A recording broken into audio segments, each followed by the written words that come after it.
Good morning students, welcome to our YouTube channel BD public school. आज हम 8वीं कक्षा इतिहास का चैप्टर जब जनता बगावत करती है उसका बचा हुआ भाग पढ़ेंगे। ठीक है, तो पिछली जो वीडियो क्लास है हमने पढ़ा कि कैसे जो कंपनी की फ़ौज है, ठीक है, यानी कि जब जो क्या है हिंदुस्तानी सिपाही थे उनके अंदर कंपनी के खिलाफ रोष कैसे फैला, कैसे विद्रोह ने जन्म लिया और उस विद्रोह का नेतृत्व किसने किया। ठीक है, किसने किया था? जो मुग़ल बादशाह थे, ठीक है, बहादुर शाह जफ़र, उन्होंने उसका क्या किया, आगाज़ किया था या फिर नेतृत्व किया था। ठीक है, तो आज हम उसे आगे पढ़ेंगे। कंपनी का पलटवार, ठीक है, क्योंकि अब तक हमने जो पढ़ा उसमें था कि जो सैनिक थे, ठीक है, वो काफ़ी हावी हो गए थे अंग्रेज़ों के ऊपर। ठीक है, तो अंग्रेज़ों को अपनी हार निश्चित लग रही थी, लेकिन उन्होंने कंपनी ने यानी कि अंग्रेज़ों ने वापस फिर से पलटवार किया। ठीक है, तो उसके बारे में हम आज पढ़ेंगे। इस उथल पुथल के बावजूद अंग्रेज़ों ने हिम्मत नहीं छोड़ी। ठीक है, क्योंकि काफ़ी मोर्चों पर अंग्रेज़ों की हार हो चुकी थी, लेकिन अंग्रेज़ों ने अपनी हिम्मत नहीं छोड़ी। कंपनी ने अपनी पूरी ताकत लगाकर विद्रोह को कुचलने का फैसला किया। उन्होंने इंग्लैंड से और फौजी मंगवाए, विद्रोहियों को जल्दी सजा देने के लिए नए कानून बनाए और विद्रोह के मुख्य केंद्रों पर धावा बोल दिया। सितंबर 1857 में दिल्ली दोबारा अंग्रेज़ों के कब्जे में आ गई। ठीक है, अंतिम मुगल बादशाह बहादुर शाह जफ़र पर मुकदमा चलाया गया और उन्हें आजीवन कारावास की सज़ा दी गई। उनके बेटों को उनकी आंखों के सामने गोली मार दी गई। बहादुर शाह और उनकी पत्नी बेगम जीनत महल को अक्टूबर 1858 में रंगून जेल में भेज दिया गया। इसी जेल में नवंबर 1862 में बहादुर शाह जफ़र ने अंतिम सांस ली। ठीक है, क्योंकि वो बूढ़े हो चले थे। ठीक है, और फिर 1862 में उनकी मौत हो गई। आगे है, दिल्ली पर अंग्रेज़ों का कब्जा हो जाने का यह मतलब नहीं था कि विद्रोह खत्म हो चुका था। इसके बाद भी लोग अंग्रेज़ों से टक्कर लेते रहे। व्यापक बगावत की विशाल ताकत को कुचलने के लिए अंग्रेज़ों को अगले 2 साल तक लड़ाई लड़नी पड़ी। ठीक है, मार्च 1858 में लखनऊ अंग्रेज़ों के कब्जे में चला गया। जून 1858 में रानी लक्ष्मीबाई की शिकस्त हुई और उन्हें मार दिया गया। तात्या टोपे मध्य भारत के जंगलों में रहते हुए आदिवासियों और किसानों की सहायता से छापामार युद्ध चलाते रहे। जिस तरह पहले अंग्रेज़ों के खिलाफ मिली सफलताओं से विद्रोहियों को उत्साह मिला था, उसी तरह विद्रोही ताकतों की हार से लोगों की हिम्मत टूटने लगी। बहुत सारे लोगों ने विद्रोहियों का साथ छोड़ दिया, क्योंकि उन्हें लगने लगा था कि अब फिर से अंग्रेज़ हावी हो चुके हैं और हम कभी आज़ाद नहीं हो पाएंगे। तो उनकी हिम्मत जवाब देगी, हिम्मत टूटने लग गई। तो उन्होंने क्या किया कि इससे अच्छा हम विद्रोह करना छोड़ दें। ठीक है, ये जन सामान्य की बात है। ठीक है, तो उन्होंने विद्रोहियों का साथ छोड़ दिया। आगे है, अंग्रेज़ों ने भी लोगों का विश्वास जीतने के लिए हर संभव प्रयास किया। क्यों किया? अगर जन सामान्य भी विद्रोह करने लग जाता तो ये अंग्रेज़ों के लिए काफ़ी बड़ी बात हो जाती। उन्होंने वफादार भूस्वामियों के लिए इनामों का ऐलान कर दिया। उन्हें आश्वासन दिया गया कि उनकी ज़मीन पर उनके परंपरागत अधिकार बने रहेंगे, जैसे पहले थे अब भी ऐसे रहेंगे। ठीक है, जिन्होंने विद्रोह किया था उनसे कहा गया कि अगर वे अंग्रेज़ों के सामने समर्पण कर देते हैं और अगर उन्होंने किसी अंग्रेज़ की हत्या नहीं की है तो वे सुरक्षित रहेंगे और ज़मीन पर उनके अधिकार और दावेदारी बनी रहेगी। इसके बावजूद सैकड़ों सिपाहियों, विद्रोहियों, नवाबों और राजाओं पर मुकदमे चलाए गए और उन्हें फांसी पर लटका दिया गया। ठीक है, आगे रीड करते हैं। विद्रोह के बाद के साल, कि विद्रोह तो हो गया था, अब विद्रोह के बाद के साल कैसे गुजरे अंग्रेज़ों के लिए और जन सामान्य जो हिंदुस्तान के थे लोग उनके लिए। ठीक है, ये देखो एक चित्र दिखा रखा है, चित्र 9। इसमें दिखा रखा है अंग्रेज टुकड़ियाँ कानपुर के पास विद्रोहियों को पकड़ लेती हैं। ध्यान से देखें कि किस तरह कलाकार ने अंग्रेज सिपाहियों की बहादुरी से विद्रोहियों पर धावा बोलते हुए दिखाया गया है। ये एक फिगर है, चित्र है। ठीक है, यहाँ पर अंग्रेज़ों का पक्ष मजबूत दिखाया गया है। आगे रीड करते हैं। विद्रोह के बाद के साल, अंग्रेज़ों ने 1859 में के आखिर तक देश पर दोबारा नियंत्रण पा लिया था, लेकिन अब वे पहले वाली नीतियों के सहारे शासन नहीं चला सकते थे। ठीक है, क्योंकि वो समझ चुके थे कि जो पहले वाली नीति है वो क्या करती हैं, जन सामान्य के अंदर विद्रोह की भावना को उकेरती हैं, बढ़ाती हैं।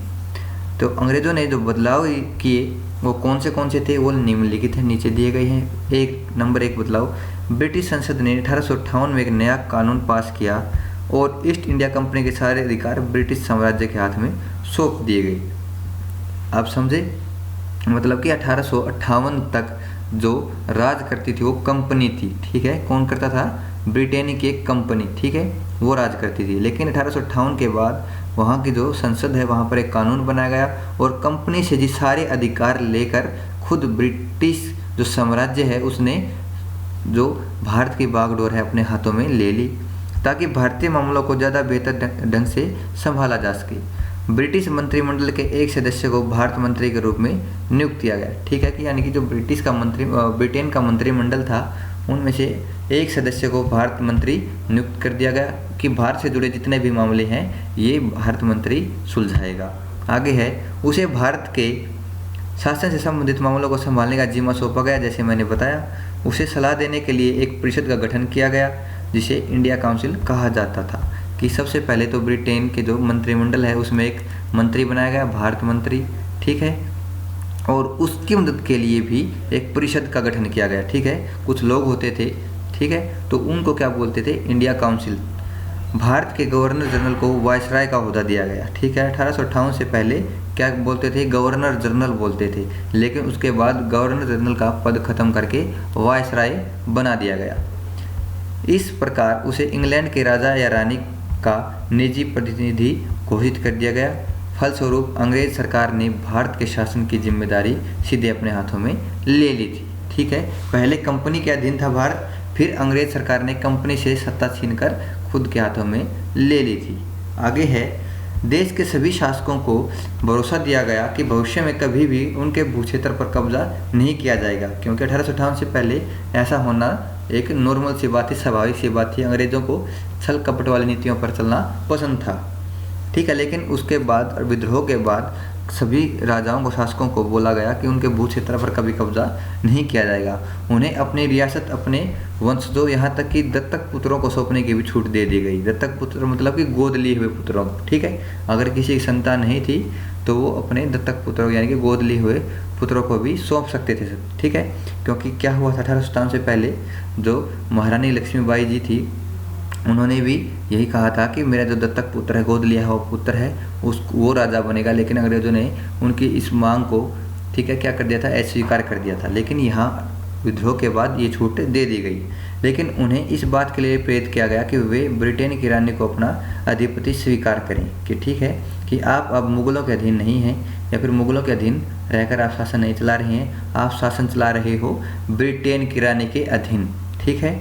इस तरह भारतीय शासकों को ब्रिटिश साम्राज्य के अधीन शासन चलाने की छूट दी गई कि अगर आप शासन करना चाहते हैं तो कीजिए, लेकिन आप ब्रिटेन साम्राज्य के अधीन रहकर, यानी कि अंग्रेज़ों की बातें मानकर ही आप शासन कर सकेंगे, ठीक है। अंग्रेज़ों की बातों का या फिर नियमों का उल्लंघन आप नहीं कर सकते। आगे है, सेना में भारतीय सिपाहियों का अनुपात कम करने और यूरोपीय सिपाहियों की संख्या बढ़ाने का फैसला लिया गया, ठीक है। क्योंकि यूरोपीय मतलब कि अंग्रेज़, ठीक है, कि जो यूरोपीय सिपाही होंगे सेना में उनकी संख्या बढ़ाई जाएगी और जो भारतीय सिपाही हैं उनकी संख्या कम की जाएगी। क्योंकि 1857 की क्रांति में क्या हुआ था कि जब 1857 की क्रांति हुई उस समय सेना में जो भारतीय सिपाहियों का अनुपात था वो कुछ ज़्यादा ही था और बहुसंख्यक होने के उनको अपने नुकसान उठाने पड़े थे। किसको, अंग्रेज़ों को नुकसान उठाने पड़े थे, क्योंकि सिपाही ज़्यादा मात्रा में हो गए थे, ठीक है। और ज़्यादा विद्रोह, जितने ज़्यादा सिपाहियों में विद्रोह फैला, ठीक है, उतना ही कंपनी को नुकसान उठाना पड़ा था। तो अब उनकी जो संख्या को एक सीमा लगा दी गई कि इससे ज़्यादा अब नहीं भर्ती होंगे। यह भी तय किया गया कि अवध, बिहार, मध्य भारत तथा दक्षिण भारत में से सिपाहियों की भर्ती करने के बजाय अब गोरखा, सिखों और पठानों में से ज़्यादा सिपाही भर्ती किए जाएंगे, ठीक है। क्योंकि जो ज़्यादा उस समय जहाँ बगावत हुई थी, विद्रोह हुआ था, यहाँ के सिपाहियों ने किया था अवध, बिहार, ठीक है।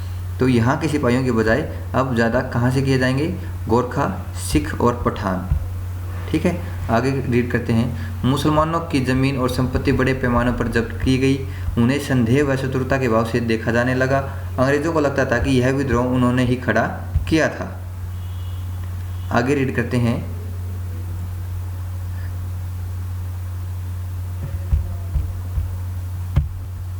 नेक्स्ट जो 5वां नियम बनाया गया वो था, अंग्रेजों ने फैसला किया कि वे भारत के लोगों के धर्म और सामाजिक रीति रिवाजों का सम्मान करेंगे, क्योंकि 1857 की क्रांति का एक बड़ा कारण ये भी था कि क्या अफवाह फैली कि अब जो नए कारतूस आए हैं उन पर सूअर और गाय के मांस का लेप लगाया गया है। ठीक है, तो ये भी एक फैसला लिया गया कि अब लोगों की जो धार्मिक भावनाओं हैं उनको आहत नहीं किया जाएगा।